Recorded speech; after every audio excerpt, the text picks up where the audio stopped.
La taxe d'apprentissage est payée par les entreprises à des organismes collecteurs-répartiteurs qui sont chargés de la redistribuer pour financer des formations professionnelles du CAP au master.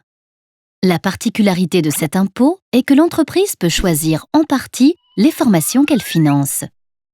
En 2014, la taxe représentait 0,5% de la masse salariale, auquel il fallait ajouter la contribution au développement de l'apprentissage, CDA, qui représentait 0,18% de la masse salariale. Depuis 2015, la taxe d'apprentissage inclut la CDA et correspond à 0,68% de la masse salariale. Le taux d'imposition reste donc le même. Les sommes sont réparties de la manière suivante. 51% sont reversés aux régions afin qu'elles financent les formations en apprentissage. 26% sont reversés à des centres qui forment des apprentis, comme les CFA. On appelle cette part le quota d'apprentissage.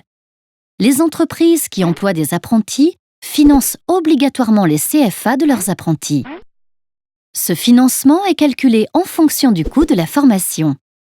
Si le montant du quota d'apprentissage est trop faible pour couvrir les coûts de tous les CFA concernés, la somme est partagée équitablement entre chaque CFA.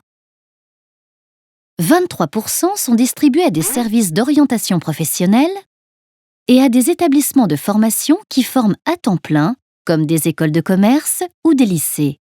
On parle de hors quota. Sur ce hors quota, 65% doivent concerner des formations du CAP au BTS et 35% les formations à partir du niveau Bac+3 et au-delà. Les entreprises qui n'ont pas pu couvrir tous les coûts de leur CFA avec le quota d'apprentissage ont la possibilité de compléter leur versement par le hors quota.